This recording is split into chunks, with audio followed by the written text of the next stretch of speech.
Bonjour la famille, j'espère que vous allez bien. Ici votre frère l'Afro-Canadien. On a notre rencontre virtuelle aujourd'hui, je vais dire ce samedi. Donc ça t'intéresse d'être là à notre rencontre virtuelle. On parle des faits de société pour une meilleure intégration au Québec et au Canada.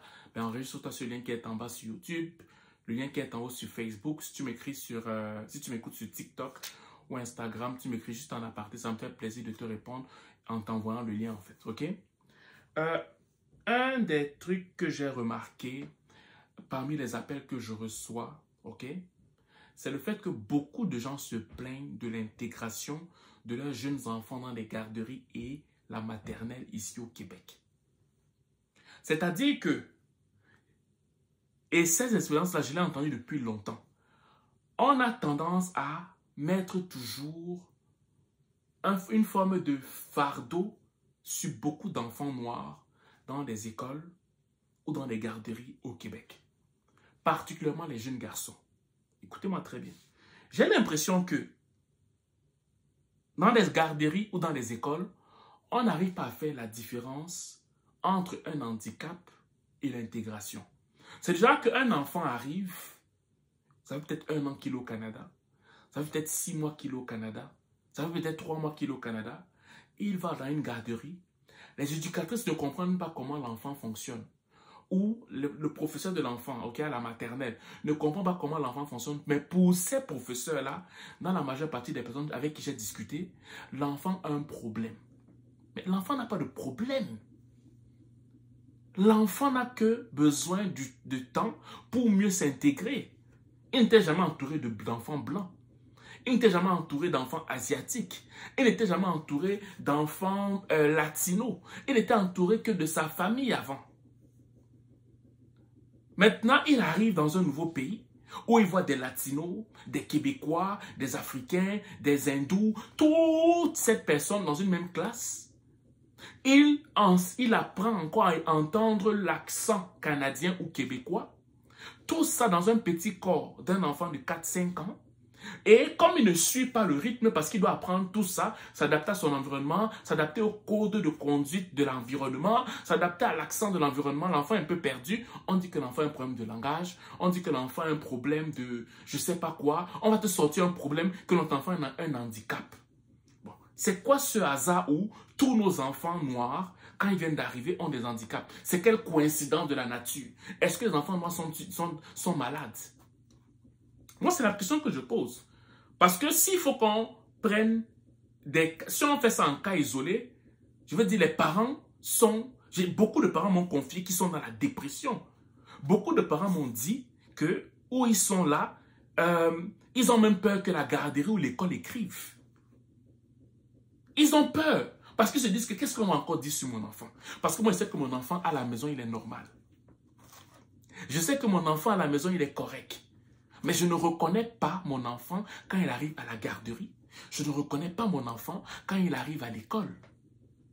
Mais la seule différence qui se fait pour ceux qui reconnaissent leurs enfants, même quand l'enfant traverse ses défis, c'est que l'éducatrice à la garderie ou le professeur à la maternelle accepte l'enfant parce que beaucoup d'éducatrices n'acceptent pas les enfants, ne veulent pas faire ce pas de plus pour que l'enfant soit à l'aise. C'est ça le problème. Le vrai problème se trouve là. Que tu ne veux pas faire un pas de plus pour cet enfant immigrant.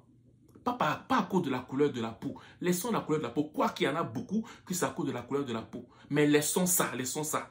Mais c'est que ta job. Je ne sais pas si c'est parce que la job est difficile. Je ne sais pas parce que je ne sais pas. En fait, je ne sais pas. Mais tu ne veux pas faire ce pas de plus. C'est ça le problème. Parce que dans le fond, tu sais pertinemment que cet enfant, il a juste besoin de temps pour mieux s'intégrer. Mais à cause de ton égocentrisme, à cause du fait que tu ne veux pas faire d'efforts, tu préfères qu'on aille médicamenter l'enfant d'autrui, alors que tu sais que ce n'est pas vrai. Tu es méchant. Tu es méchante. Tu es méchant. Toi qui fais ce genre de choses, tu es une femme méchante. Et si le parent n'a pas de personnalité ou de caractère, mais il va accepter n'importe quoi. Il va accepter n'importe quoi. Ah, va voir l'orthophoniste. Ah, vraiment, je veux pas ça. Ah, je peux plus. Et il y en a même des garderies qui intimident les parents parce qu'ils savent que les parents ne savent pas. Ils intimident. Quand ça arrive, enlève ton enfant de la garderie. Oui, Oui, quand ça arrive. Ou bien parle au bureau coordonnateur de ta région, à la garderie. Quand c'est l'école, embête le directeur au même titre qu'on embête ton enfant. Pour qu'on trouve une solution. Ne laisse pas faire. Ne te laisse pas faire. Parce que beaucoup savent ce qu'ils font. Beaucoup ne veulent juste pas faire le pas de plus. Beaucoup ne veulent pas faire le pas de plus, hein. Ton enfant peut arriver, par exemple, il arrive à la maternelle ici, il a 6 ans. Il ne comprend pas l'accent québécois. Ok, il essaie de s'adapter, il ne comprend pas comment ça fonctionne. Il y a oui, mais des fois on va te dire, oui, mais l'enfant, on joue tel jeu, il ne joue pas ces jeux-là. Mais qui t'a dit que ce jeu-là, on le joue en Afrique? Le jeu que tu dis que mon enfant ne joue pas, ok? Qui t'a dit que ce jeu-là, on le joue en Afrique? Comment tu peux te baser sur un jeu pour dire que l'enfant est déficient? Non, mais des fois, c'est des histoires qui a dormi debout. Tu te demandes, mais c'est quel genre d'éducateur? C'est quel genre de professeur qui parle comme ça? C'est ça mon point. Je veux dire, arrêtez de martyriser nos enfants. Arrêtez de faire souffrir, surtout nos enfants immigrants. Arrêtez de faire ça. Et parents africains, parents caribéens, j'en appelle à vos responsabilités. Ce n'est ni la faute du gouvernement, ni la faute du professeur, c'est la faute de l'éducatrice, ok? Ni la faute du directeur, c'est la faute de l'éducatrice et du professeur de ton enfant. Je ne te dis pas d'attaquer directement le directeur et l'éducatrice. Je dis de confronter avec respect et inclure le directeur dedans. Si ça ne passe pas ni l'un ni l'autre, il y a des bureaux coordonnateurs, que ce soit pour les écoles, que ce soit pour la garderie de ton secteur. Tu pars te plaindre là-bas. Si malgré tout ça là, tu enlèves ton enfant du système, soit tu fais l'école à la maison, soit tu trouves une autre école, mais il faut que tu fasses quelque chose. Parce qu'on risque de mettre ton enfant où tu n'imagines même pas. On risque de mettre ton enfant où tu n'imagines pas, quitte à ce que tu passes écrire au député de ta région. Oui, quitte à ce que tu ailles voir le député de ta région. Mais ça en est assez là. Moi, je pensais que c'était juste un cas isolé. Mais j'entends des appels des parents qui ne, comment dire, c'est pas comme si ils se sont entendus pour m'appeler, mais j'en reçois beaucoup. C'est pas normal. C'est pas normal. Moi-même, avec mon enfant, il a fallu que je me batte comme ça. Alors que mon enfant est né ici. Je n'imagine même pas d'autres enfants qui viennent d'arriver. Bref, moi, c'était ça que je voulais faire comme coup de gueule. J'espère que ça va vous encourager, vous motiver à ne pas vous laisser faire. Parce que parfois, certains professionnels ne veulent pas faire le pas de plus.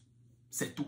Mais là, ça donne quoi? Ça donne que l'orthophoniste est obligé, parce qu'on a envoyé un enfant, ou le médecin.